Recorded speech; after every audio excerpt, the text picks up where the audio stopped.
Assalamualaikum warahmatullahi wabarakatuh. Perkenalkan, nama saya Dwi Wulan Siniata dengan NIM 206500057 kelas B.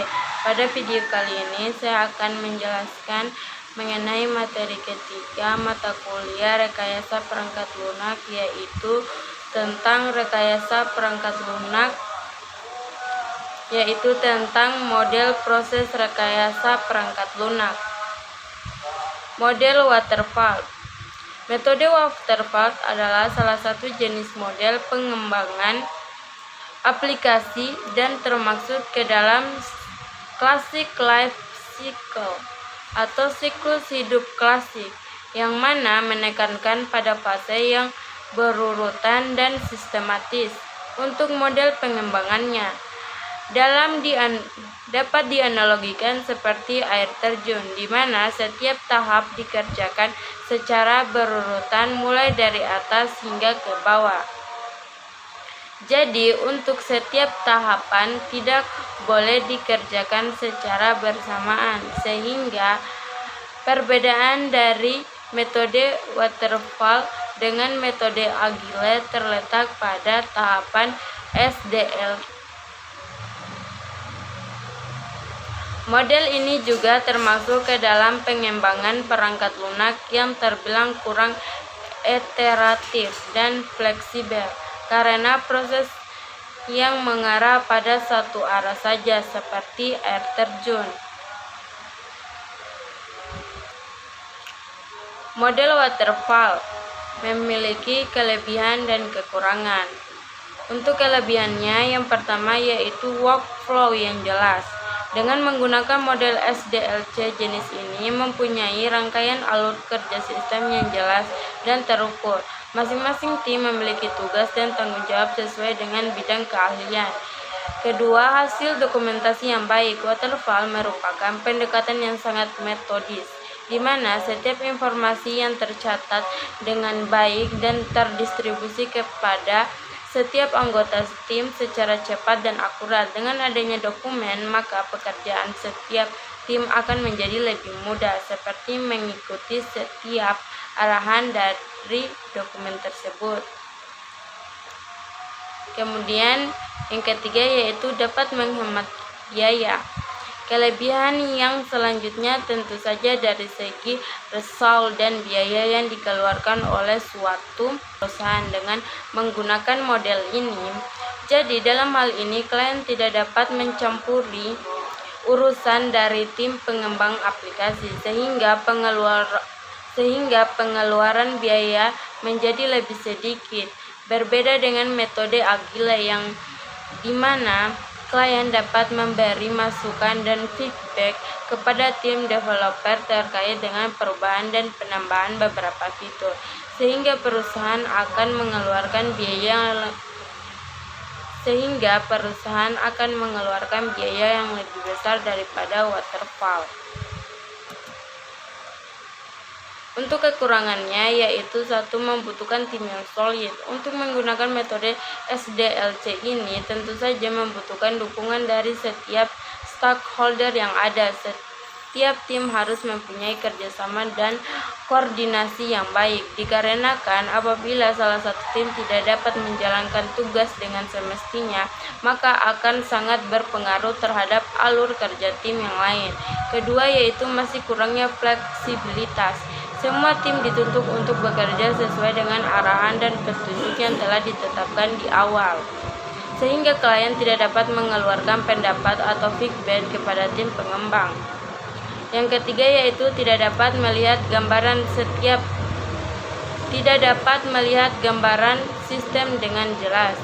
Dengan metode waterfall, customer tidak dapat melihat gambaran sistem secara jelas. Berbeda dengan metode agile yang dapat terlihat dengan baik meskipun dalam proses pengembangan.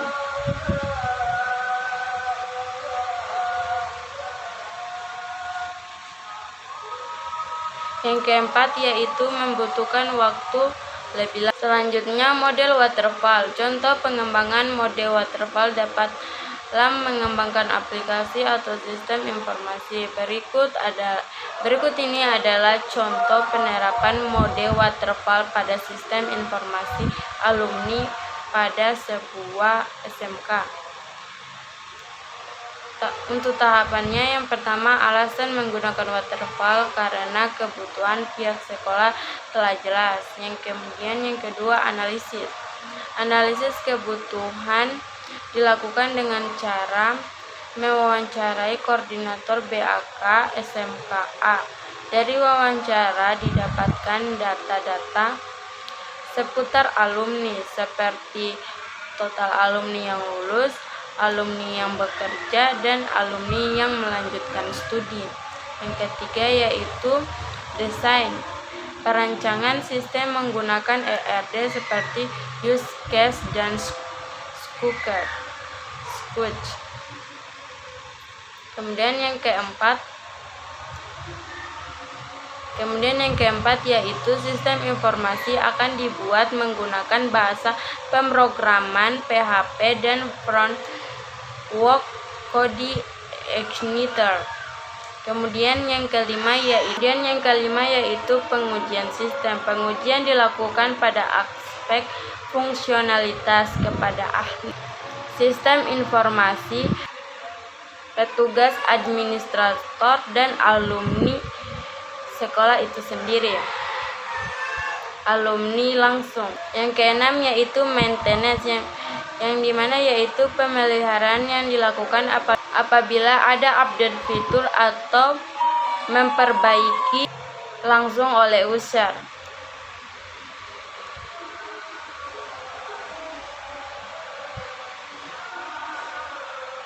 Kemudian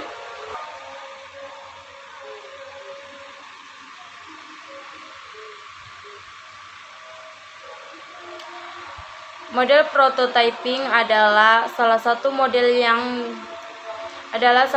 model dalam pengembangan sistem rekayasa perangkat lunak, di mana pengembang dan klien dapat saling membantu satu sama lain dalam merancang suatu sistem. Tidak hanya ikut turut serta pada tahap awal saja, namun akan berlanjut terus hingga pada tahap terakhir, dan sistem dapat berjalan dengan baik sesuai dengan perencanaan.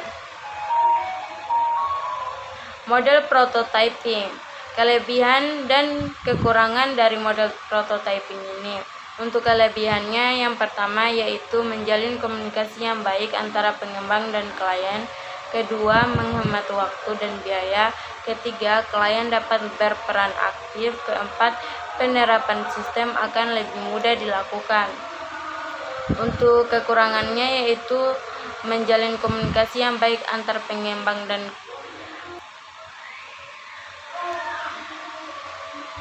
contoh penerapan model prototyping dalam pengembangan aplikasi atau sistem informasi. Sebuah rumah sakit ingin membuat aplikasi sistem database untuk pendataan pasiennya. Seorang atau sekelompok programmer akan melakukan identifikasi mengenai apa saja yang dibutuhkan oleh pelanggan dan bagaimana model kerja program tersebut. Kemudian dilakukan rancangan program yang diujikan kepada pelanggan. Hasil atau penilaian dari pelanggan dievaluasi dan dianalisis kebutuhan pemakaian kembali dilakukan.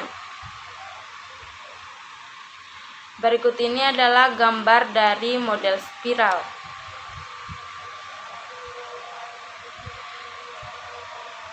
Model spiral ini adalah model proses pengembangan perangkat lunak berbasis risiko.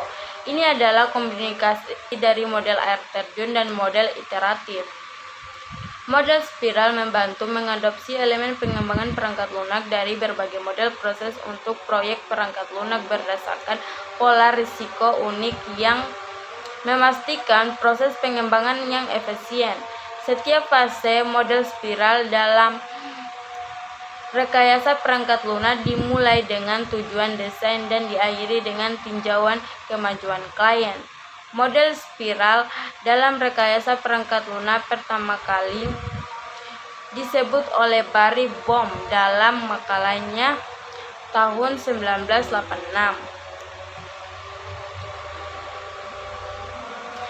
Model spiral ini juga memiliki kelebihan dan kekurangan.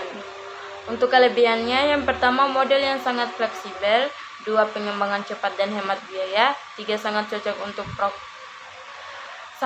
untuk proyek skala besar dan pengalaman mission kritikal, 4 bekerja dengan baik untuk proyek yang kompleks, 5 pemantauan mudah dan efektif, 6 penekanan kuat pada persetujuan klien, 7 fokus pada kontrol dokumentasi, 8 potensi untuk fungsionalitas pasca proyek tambahan, 9 perangkat lunak diproduksi di awal siklus hidup proyek, 10 analisis risiko membantu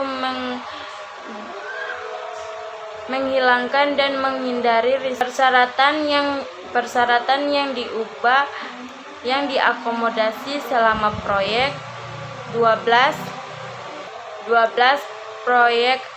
produk akhir dapat disesuaikan. Untuk kekurangannya yaitu bisa mahal untuk diterapkan, terutama jika spiral berlanjut tanpa batas. 2 aspek analisis risiko proyek mungkin memerlukan ahli khusus. 3 tidak cocok untuk proyek yang lebih kecil dan berisiko rendah. 4 keberhasilan mungkin sangat tergantung pada analisis risiko. 5 dokumentasi bisa jadi berat karena jumlah tahap perantara. 6 akhir proyek mungkin sulit untuk ditentukan sebelumnya. 7 spiral secara luas dianggap sebagai proses yang kompleks. Dan yang ke-8 yaitu aturan dan protokol harus dipatuhi secara ketat selama pengembangan. Contoh penerapan mode spiral dalam pengembangan aplikasi atau sistem informasi. Universitas Sumatera Utara membangun sistem yang mampu kerjasama antar rumah sakit atau klinik dengan laboratorium patologi anatomi di USU. Dalam sistem ini akan terbagi hubungan antara 2 dokter, yaitu dokter klinis dan dokter patologi anatomi. Dokter klinis adalah dokter yang ada di rumah sakit atau klinik yang bekerja sama dengan laboratorium patologi anatomi. Sedangkan dokter patologi anatomi adalah dokter yang melakukan konsultasi selanjutnya dengan pasien serta akan memberikan hasil akhir pemeriksaan penyakit yang ada pada pasien. Dalam hal ini dibutuhkan kerjasama yang baik antara dokter klinis dan dokter patologi anatomi, meliputi pemeriksaan klinis, radiologi, dan patologi anatomi. Keterbatasan fasilitas pengolahan informasi seringkali menjadi kendala dalam aktivitas laboratorium, baik dalam hal input data, administrasi arsip, maupun pelaporan. Keberadaan arsip memegang peranan yang cukup besar dalam penentuan kebijakan dan pedoman kerja guna pencapaian visi misi sebuah instansi. Permasalahan yang terjadi selama proses ini berjalan adalah salah ketik atau penulisan identitas pasien. Data pasien tidak top to date. Salah penulisan diagnosis dengan dokter pemeriksaan hingga proses pemeriksaan menjadi kurang efektif dan efisien. Peranan aplikasi ini nantinya akan sangat mendukung para medis dalam mengetahui penyakit yang diderita pasien. Oleh karena itu, untuk menilai baik tindakan pelayanan yang diberikan oleh sebuah rumah sakit tergantung pada kiat-kiat rumah sakit itu sendiri dalam melayani masyarakat yang membutuhkan jasa yang diberikan.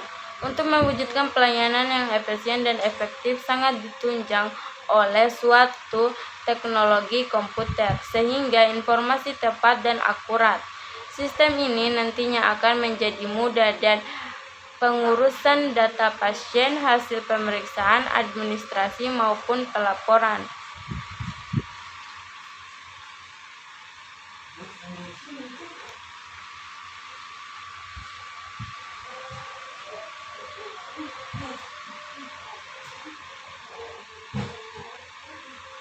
Berikut adalah gambar dari model ARD.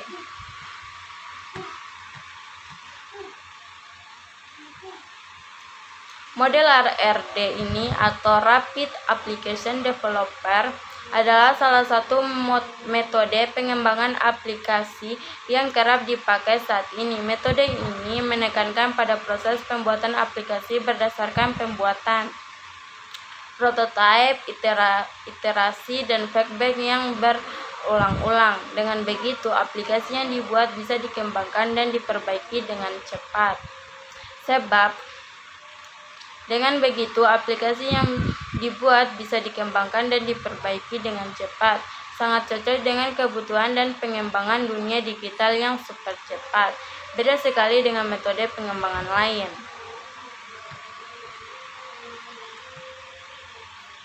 Model RAD ini mempunyai kelebihan dan kekurangan. Untuk kelebihan, 1. Persyaratan aplikasi dapat berubah sewaktu-waktu. 2. Aplikasi dikembangkan berdasarkan kebutuhan dan keinginan pengguna. 3.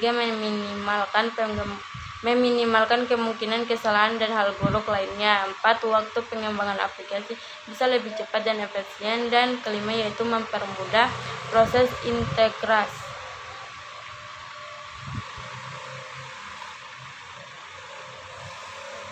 Untuk kekurangannya yaitu 1. Membutuhkan tim dengan keterampilan teknis yang baik. 2. Membutuhkan kerjasama tim yang kuat. Dan 3. Hanya cocok untuk proyek jangka pendek.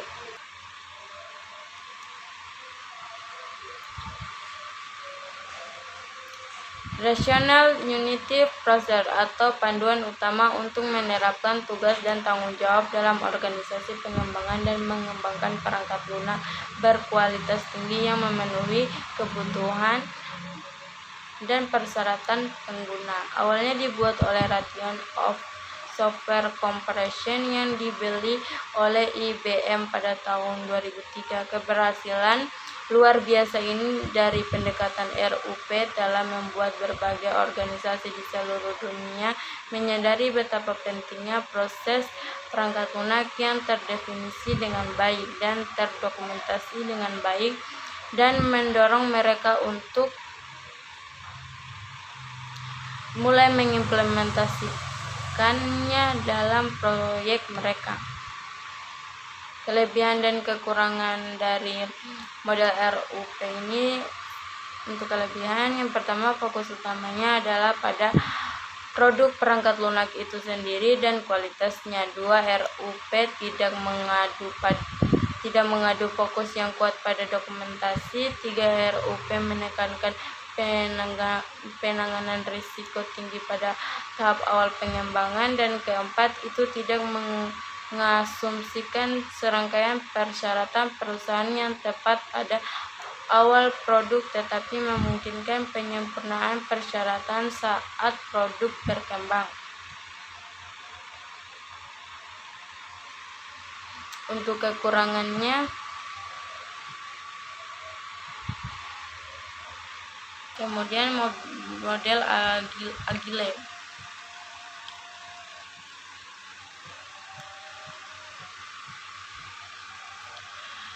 Metode Agile adalah sebuah metodologi dalam pengembangan software yang didasarkan pada proses pengerjaan berulang yang terdiri dari aturan dan solusi yang sudah disepakati. Metode ini juga bisa memutuskan suatu hal dengan cepat dan tepat.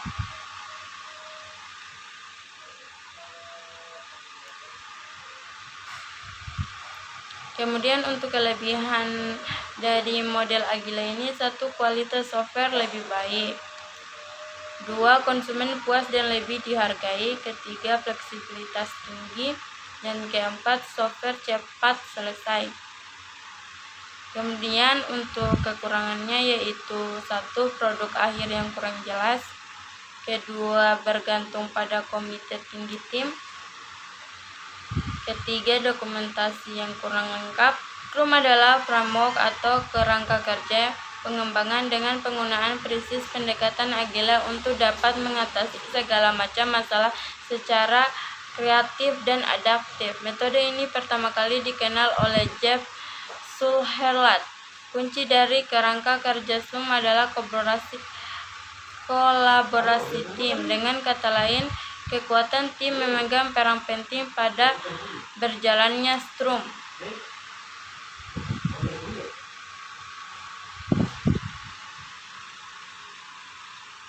Untuk kelebihan dari metode Scrum ini, satu, Scrum dapat membantu perusahaan Anda dalam menghemat waktu dan biaya.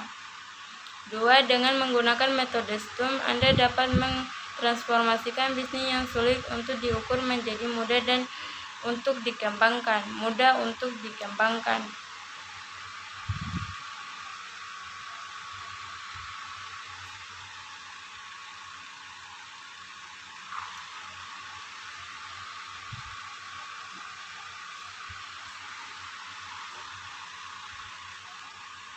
Tiga, pada metode Scrum, pergerakan pengembangan Katin dapat dengan cepat dikodekan dan diuji menggunakan metode ini.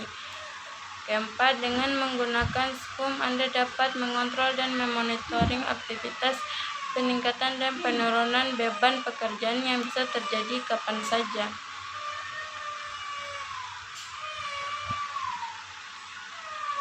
Untuk kekurangan dari Scrum bisa menjadi salah satu penyebab utama terjadinya skip, kecuali ada tanggal akhir tertentu. Kedua, setiap tugas harus didefinisikan dengan baik. Selanjutnya yaitu model DevOps. Pengembangan perangkat lunak dan metode pengiriman aplikasi yang mengambil pendekatan kolaboratif dan perpaduan antara bagian pengembangan aplikasi developer dengan bagian operasional. Dengan kata lain, DevOps sendiri berupa serangkaian pekerjaan yang mengotomatisasi proses antara software dan development. DevOps sendiri berupa serangkaian pekerjaan yang mengotomatisasi proses antara software developer dan developer team agar mereka dapat melakukan proses build, system, dan release software menjadi lebih cepat dan handal.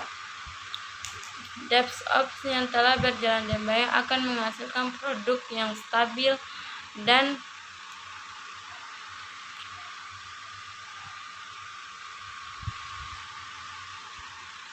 dapat meningkatkan nilai dari produk itu sendiri. Kelebihan dari DevOps yaitu 1. Time to market lebih cepat. 2. Pengeluaran tertunda. 3. Alur kerja yang mulus. Untuk kekurangannya yaitu kompleksitas. Untuk kekurangannya yang pertama yaitu kompleksitas. Selanjutnya yaitu model extreme programming.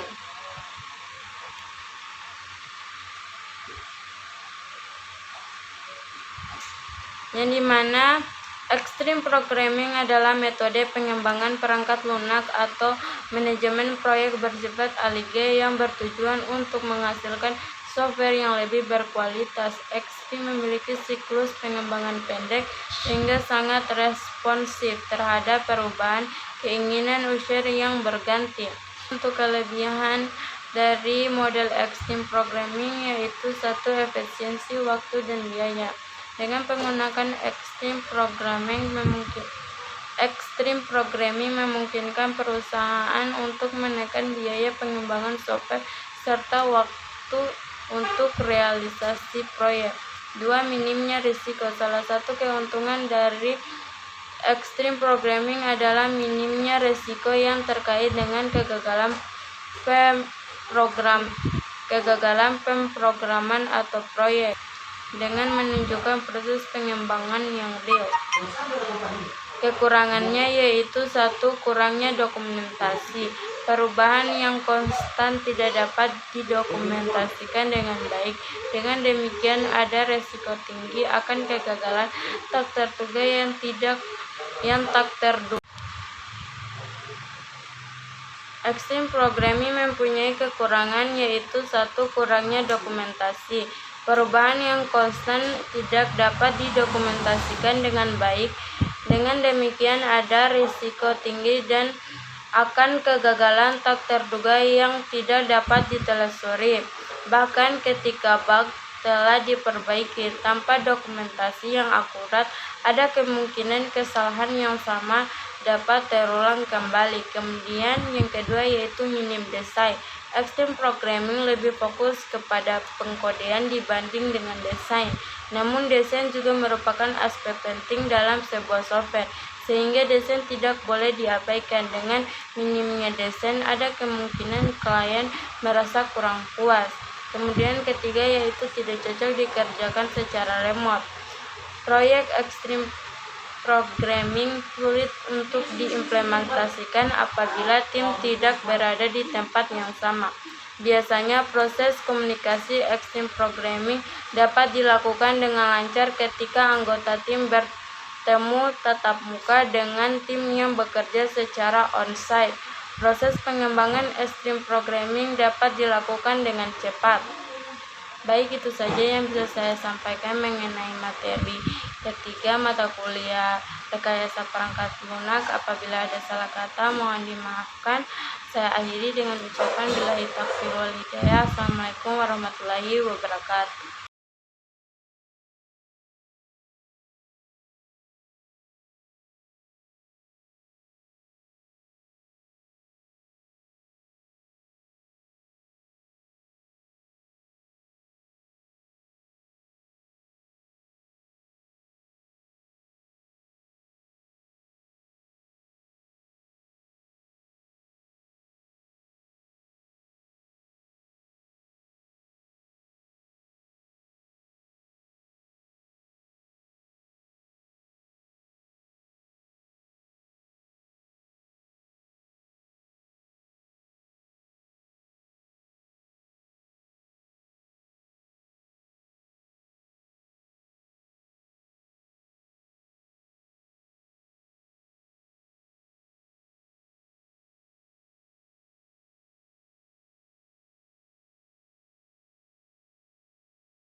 Ini sangat penting dari siklus hidup DevOps di mana kinerja aplikasi perlu terus dipantau. Kemudian yang selanjutnya yaitu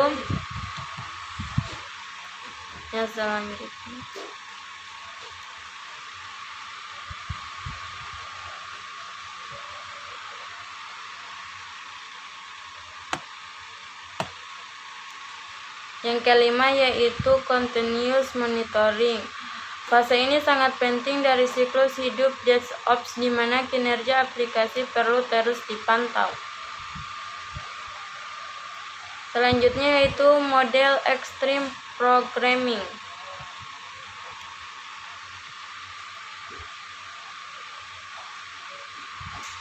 Yang dimana extreme programming adalah metode pengembangan perangkat lunak atau manajemen proyek bersifat ALIGE yang bertujuan untuk menghasilkan software yang lebih berkualitas. Extreme memiliki siklus pengembangan pendek sehingga sangat responsif terhadap perubahan keinginan user yang berganti.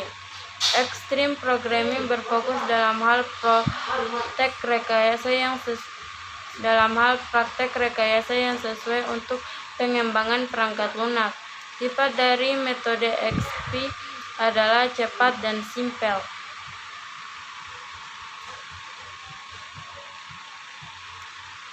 Selanjutnya untuk kelebihan dari model extreme programming yaitu 1. Efisiensi waktu dan biaya. Dengan menggunakan extreme programming memungkinkan perusahaan untuk menekan biaya pengembangan software serta waktu untuk realisasi proyek. 2. Minimnya risiko. Salah satu keuntungan dari extreme programming adalah minimnya risiko yang terkait dengan kegagalan pemrograman atau proyek. XP memastikan bahwa klien dapat hasil seperti apa yang diinginkan. 3. Sederhana.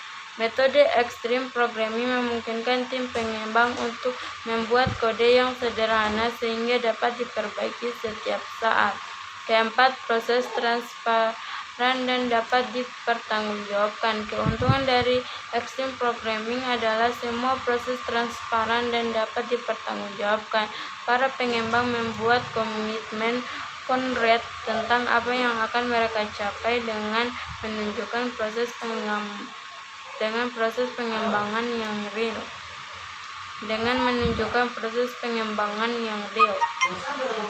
Kekurangannya yaitu 1. Kurangnya dokumentasi. Perubahan yang konstan tidak dapat didokumentasikan dengan baik. Dengan demikian ada resiko tinggi akan kegagalan tak terduga yang tak terduga.